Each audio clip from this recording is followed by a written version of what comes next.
Assalamualaikum warahmatullahi wabarakatuh. Jumpa lagi bersama Fatur Edukasi.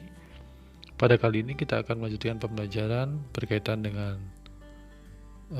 tema yang kedua, subtema yang pertama, yaitu tentang rukun dalam perbedaan. Jangan lupa sebelum belajar terlebih dahulu berdoa agar apa yang disampaikan dapat memberikan manfaat bagi kita semua. Silahkan jika kalian merasa ini memberikan manfaat bagi kalian, silahkan kalian share kepada teman-teman kalian yang sedang belajar dari rumah. Oke, mari kita mulai belajar berkaitan dengan subtema yang pertama, yaitu tentang rukun dalam perbedaan. Manusia adalah makhluk sosial. Sebagai makhluk sosial, maka manusia tidak bisa hidup sendiri tanpa bantuan orang lain. Meskipun dalam masyarakat terdapat keragaman adat istiadat dan kebiasaan, mereka harus selalu menjaga kerukunan agar tercipta hubungan yang harmonis.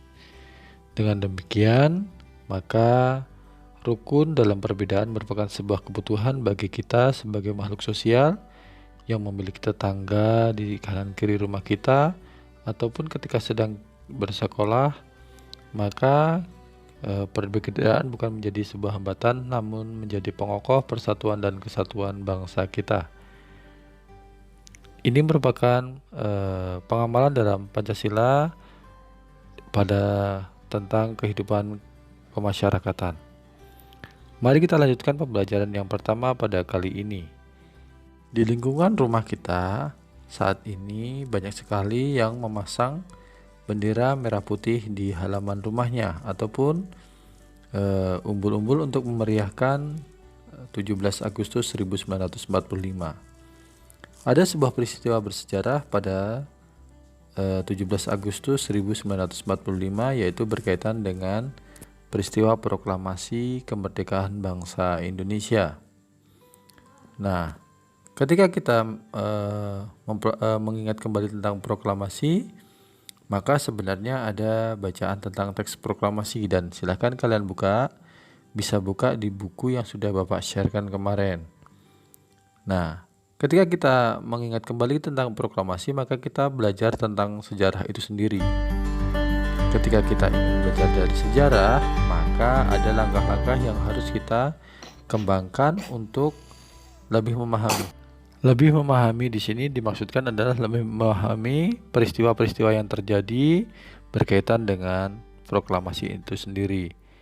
Kita biasanya menggunakan kata tanya yang digunakan untuk mengupas informasi seputar tentang teks proklamasi itu sendiri, ataupun peristiwa-peristiwa yang terjadi di balik proses proklamasi. Nah, kata tanya bisa menggunakan apa, mengapa, siapa, bagaimana, kapan, dan di mana. Sebagai contoh, misalnya di mana ya peristiwa proklamasi itu sendiri dilakukan atau terjadi, atau mengapa ya kok bisa terjadi peristiwa Rengas Dengklok, yaitu berkaitan dengan penculikan tokoh Soekarno dan Hatta, atau siapa saja ya tokoh yang berada di balik peristiwa proklamasi itu sendiri. Nah, bagaimana prosesnya, bagaimana persiapan mereka untuk proklamasi, apa yang melatar belakangi peristiwa proklamasi itu sendiri. Nah, itu merupakan kalimat tanya yang bisa digunakan untuk memperdalam tentang peristiwa-peristiwa proklamasi dan peristiwa bersejarah lainnya. Kita akan melihat beberapa kata tanya yang berkaitan dengan proklamasi itu sendiri. Kata tanya adalah kata yang digunakan untuk menanyakan sesuatu berdasarkan jenis dan pemakaiannya. Kata tanya dibedakan sebagai berikut. Yang satu misalnya sebagai contoh apa, untuk menyatakan kata benda bukan manusia. Sebagai contoh di situ, apa isi teks proklamasi? Nah, itu merupakan salah satu pemicu kita untuk mengetahui peristiwa atau tulisan-tulisan yang berada pada teks proklamasi itu sendiri. Bagaimana untuk menanyakan cara? Contoh, bagaimana cara mengibarkan bendera? Yang ketiga, di mana, kemana, dari mana. Untuk menanyakan tempat, di mana suku Bali tinggal atau di mana peristiwa proklamasi itu terjadi. Yang poin keempat, kapan? Untuk menanyakan waktu. Kapan Indonesia merdeka? Indonesia merdeka itu pada tahun 1945. Tepatnya tanggal dan bulan berapa? Yaitu 17 bulan 8 atau Agustus tahun 1945. Siapa untuk menanyakan nama orang? Siapa yang membacakan teks proklamasi? Nah, ketika kita melihat sejarah, ternyata teks proklamasi itu dibacakan oleh Insinyur Soekarno. Berapa? Untuk menanyakan jumlah, berapa harga cindramata itu? Nah, ketika kita sangkutkan dengan teks proklamasi atau peristiwa-peristiwa yang ada pada saat proklamasi itu sendiri, misalnya jam berapa pembacaan teks proklamasi, nah itu bisa juga ya. Yang poin ketujuh, mengapa? Untuk menanyakan sebab atau alasan. Mengapa harga kain batik mahal? Atau ketika kita melihat sejarah juga, ternyata pada saat itu golongan pemuda menginginkan proklamasi itu sendiri dilakukan pada tanggal 16 Agustus 1945. Jadi bisa, mengapa mereka menginginkan proklamasi dilakukan pada tanggal 16 Agustus? Nah, itu juga bisa. Itu tadi merupakan bagian penggunaan kata tanya yang berkaitan dengan peristiwa proklamasi atau teks proklamasi yang ada, ataupun sebuah contoh kata tanya yang mungkin tidak berkaitan dengan peristiwa proklamasi itu sendiri. Jadi dengan kita menggali peristiwa proklamasi dengan menggunakan kata tanya dan kalimat tanya, maka kita akan lebih memahami sejarah itu sendiri. Nah, sekarang kita lanjutkan. Ada tugas 1, yaitu nanti akan ada teks proklamasi kemerdekaan ya. Terus kalian menentukan, yang satu, apa makna proklamasi menurut kalian? Yang kedua, tulislah paling sedikit 3 makna proklamasi kemerdekaan. Jadi maknanya apa sih menurut kalian proklamasi itu sendiri? Dan tuliskan paling sedikit 3 ya makna proklamasi kemerdekaan menurut kalian.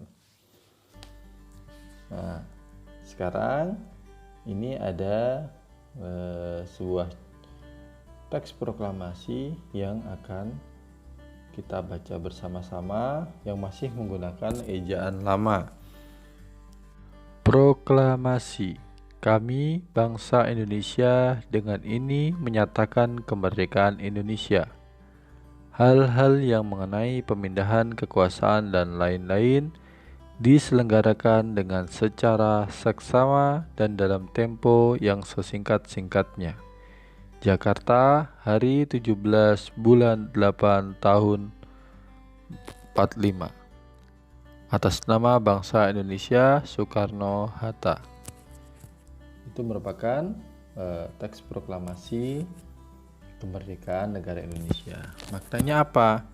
Ya, misalnya secara sederhana, dengan adanya proklamasi ini, maka bangsa Indonesia menginginkan perginya para penjajah dari bumi Nusantara ini, karena Indonesia sudah menjadi negara yang merdeka. Nah, menurut kalian sebagai seorang pelajar, makna yang didapatkan dari peristiwa proklamasi itu sendiri apa? Nah, silahkan nanti kalian tuliskan. Itu sebagai tugas yang pertama. Sekarang kita akan melengkapi laporan secara bersama-sama. Nah, di sini ada teratai. Teratai hidup di air ya. Teratai berdaun lebar dan tipis untuk mempermudah proses penguapan. Batang dan akarnya mempunyai rongga udara. Rongga udara itu berfungsi untuk menyimpan udara sehingga batang dan akar tetap bisa mengapung meskipun berada di dalam air. Yang kedua, eceng gondok. Eceng gondok hidup di air. Daunnya berlapis lilin sehingga tidak basah ketika terkena air. Pangkal daunnya menggelembung sehingga dapat mengapung di air.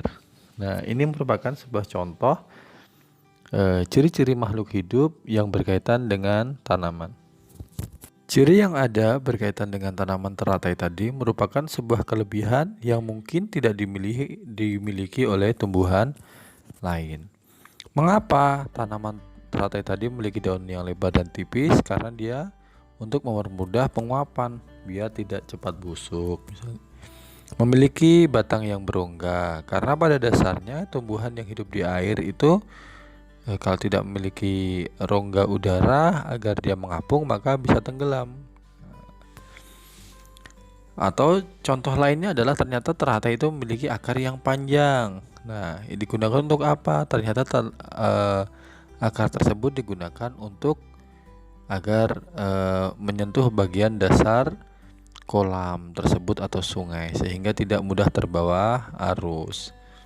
Itu merupakan kelebihan-kelebihan yang tidak semua tumbuhan memiliki.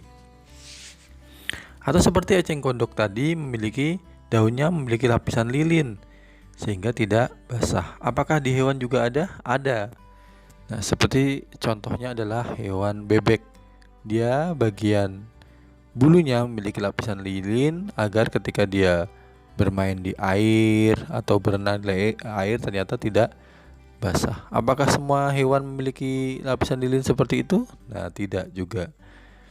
Itu bahwasanya menegaskan bahwasannya ciri khusus makhluk hidup itu ada. Ya, setiap makhluk hidup memiliki ciri khusus yang berbeda-beda. Satu tanaman dengan tanaman yang lain juga memiliki ciri khusus yang berbeda. Sebagai contoh adalah yang selanjutnya. Mungkin tanaman ini tidak asing bagi kalian. Ya, ini adalah tanaman kaktus. Mungkin di rumah kalian juga ada. Nah, ternyata tanaman kaktus itu memiliki daun. Daunnya yang mana? Bukan yang berwarna hijau, yang tebal itu bukan. Ternyata duri yang ada pada kaktus yang atau kita sering melihat itu sebagai duri, ternyata itu adalah bagian dari daun. Nah, kenapa kok daun dari kaktus mengecil menjadi seperti jarum-jarum? Karena ternyata ketika hidup di gurun panas, nah hal tersebut ternyata digunakan untuk mengurangi penguapan sehingga tanaman kaktus masih bisa bertahan hidup. Kenapa akarnya panjang? Karena di gurun juga susah untuk mencari air. Maka akarnya panjang untuk mencari sumber air agar dia tetap bisa bertahan hidup. Dari 3 jenis tanaman yang sudah kita bahas tadi, seperti teratai, eceng gondok, dan kaktus ternyata memiliki ciri khusus yang berbeda-beda. Nah, nanti ada tugas nih untuk kalian semua, yaitu salah satu tugasnya adalah nanti menulis kembali ciri khusus tumbuhan yang tadi sudah kita bahas nih, yaitu kaktus, teratai, dan eceng gondok. Silahkan nanti kalian buat dalam bentuk kolom. Ini hanya contoh ya, ingat ini hanya nanti yang akan Bapak tampilkan adalah contohnya saja. Jadi silahkan kalian tuliskan 3 tumbuhan yang tadi sudah kita bahas, yaitu teratai, eceng gondok, dan kaktus. Nah, cara beradaptasi tumbuhan. Jadi nanti sebagai contoh nanti teratai, ciri fisiknya seperti apa, cara hidupnya gimana, cara beradaptasinya seperti apa. Nah, seperti halnya tadi sudah Bapak bahas berkaitan dengan kaktus, ternyata memiliki daun yang menyerupai duri. Demikian pembelajaran kali ini, semoga memberikan manfaat. Jika kalian merasa belum paham, kembali lagi diulang ya. Jangan lupa belajar dengan rajin agar memberikan manfaat bagi diri kita sendiri. Oke, terima kasih dan Bapak Heri. Assalamualaikum warahmatullahi wabarakatuh.